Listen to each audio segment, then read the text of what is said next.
आज का विषय है त्रिदोष। त्रिदोष के बारे में समझेंगे। त्रिदोष क्या है? आयुर्वेद का नाम सुना है हम सब ने। आयुर्वेद जो आयु को जानकारी दे, आयु को जो बढ़ाने के लिए जो ज्ञान दे। आयुषो वेदैति आयुर्वेदः, यानी आयुर्वेद के अंदर एक सिद्धांत है त्रिदोष का। जिनमें त्रिदोष यानी ये समत्व में रहे तो व्यक्ति स्वस्थ रहता है। जब इन त्रिदोष में विषमता आती है यानी ऊपर नीचे जब इनमें बैलेंस बिगड़ता है तब व्यक्ति अस्वस्थ होता है। कैसे? त्रिदोष हैं क्या? 3 प्रकार के दोष कौन कौन से हैं उन्हें आप समझेंगे। पहला दोष होता है वात। वात दोष पहला दोष है।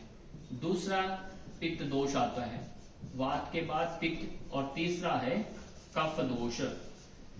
आयुर्वेद शास्त्र में कहा वात से जनित, वात से प्रकोपित जो दोष होते हैं यानी रोग होते हैं उनकी संख्या 80 मानी गई है। 80 प्रकार के वात के रोग होते हैं। पित्त से संबंधित 40 प्रकार के रोग माने गए हैं और कफ से संबंधित 20 प्रकार के रोग माने गए हैं। ये वात पित्त कफ होते क्या है? आपने षटकर्म के नाम सुने होंगे। कुछ क्रियाएं करते हैं, कुछ पेट घुमाना, जल नीति करना, पानी पी के वमन करना, ये योगी कुछ क्रियाएं हैं जिन्हें हम षट क्रियाएं बोलते हैं। और उन क्रियाओं का मुख्य प्रयोजन ही यही होता है कि इन त्रिदोष को शांत करना। जिनके अंदर मान लीजिए वात बढ़ा हुआ है, वात के अंदर एक बड़ा उदाहरण होता है कि आपको जोड़ों में दर्द। वात का मतलब जितने भी ज्वाइंट्स है उनमें जोड़ों में दर्द आ जाना। यदि आपका बीपी हाई है तो भी वात प्रकोपित है। यदि आपके कमर में दर्द, पेट में गैस्ट्रिक हो रहा है, कॉन्स्टिपेशन हो रहा है या स्किन में कहीं रूखापन है, तब भी ये सब वात प्रकोपित रोग होते हैं। सर्वाइकल आ रहा है, स्पॉन्डोस सर्वाइकल, सबके अंदर वात के रोग होते हैं। पित्त मतलब एसिडिटी। आपके अंदर गले में जलन हो रही है, मुख में छाले हो रही है, पेट में अल्सर, पेप्टिक अल्सर हो रहा है, स्किन के त्वचा पर कोई आपको चकते बन रहे हैं, तो सब क्या कहलाएंगे? पित्त, एसिड है ये, तेजाब।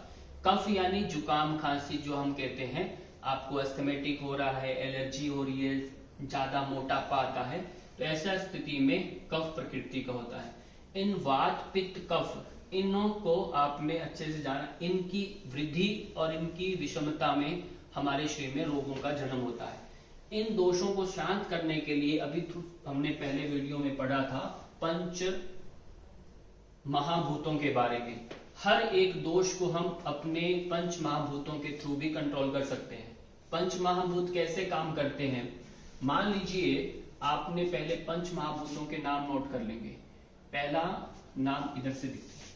पहला है आकाश। आकाश जो है, और फिर आकाश के बाद वायु, फिर आपके सामने अग्नि, जल और पृथ्वी।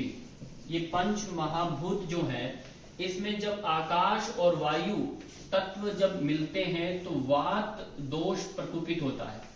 आकाश आपके अंदर बढ़ा हुआ है, वायु बढ़ा है, तो इन दोनों के संयुक्त रूप से जब एक युगल काम करते हैं वात बढ़ जाता है बॉडी में। मान लो किसी को वात बढ़ा हुआ है बॉडी में, तो उन्हें वात से जुड़ी यानी आकाश और वायु तत्व से जुड़ी जो जो प्रकृति का भोजन उसे नहीं लेना, ऐसा ध्यान रखना। यानी किसी को बहुत ज्यादा बीपी हो रहा है, हाई बीपी है सपोज, ठीक है, अब तो वो वात को बढ़ाने वाला अभ्यास यानी ऐसा प्राणायाम, ऐसी गति वाले बहुत ज्यादा दौड़ रनिंग नहीं करेगा, नहीं तो जोड़ों में ज्यादा दर्द हो जाता है। तो उसे हमें रनिंग के लिए नॉर्मल कहते हैं यदि बीपी हाई है तो। प्रेशर वाले अभ्यास नहीं करने। अब बात आती है अग्नि। अग्नि और जल जब ये दोनों मिलते हैं तो पित्त दोष बढ़ता है बॉडी में।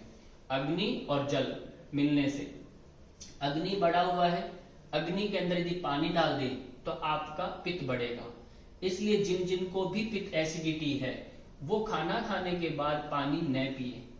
तला भुना खाएंगे तो अग्नि बढ़ेगा, उसमें आप पानी डाल देंगे तो और एसिडिटी बढ़ेगी। यानी एसिडिटी कब बढ़ती है वो आपको विचार करना है। इसलिए अग्नि को बढ़ावा देने वाले ऐसा मसाला, ऐसा तेलीय पदार्थ जो अग्नि फायर को पकड़ता है, तो वो आपको खाना नहीं है। जल अग्नि को शांत करने का स्वभाव रखता है। जल पर जल अग्नि में यदि पानी में डाल दिया जाए तो आग और ज्यादा पकड़ती है। आपने गरम गरम कभी आप सब्जी में छौंक लगाओ और पानी डल जाए, कैसे अग्नि को पकड़ता है। सेम ऐसे ही शरीर के अंदर भी अग्नि यदि बढ़ा हुआ है तो आप उसमें जल डालते हैं, ठंडा पानी डालते हैं तो और ज्यादा ब्लास्ट होता है। तो हमें इन दोनों पर यदि कंट्रोल करते हैं तो आप पित्त को शांत कर सकते हैं।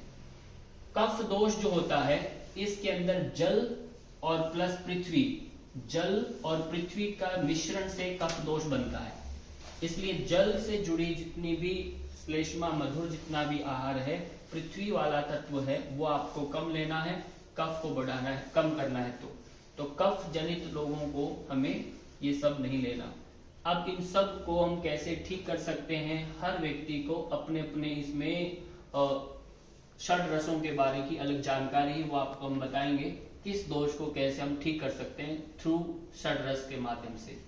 तो आज के लिए इतना ही है। त्रिदोष को आप समझेंगे, वात पित्त कफ है और इनसे जुड़े आप इनकी कम से कम ये रोगों के नाम याद रखिए और इन तत्वों के साथ इनको जोड़ के देखिए। जिस रोग को आपने कम करना है उस तत्व को आप कम ज्यादा कर सकते हैं। ठीक, प्रणाम।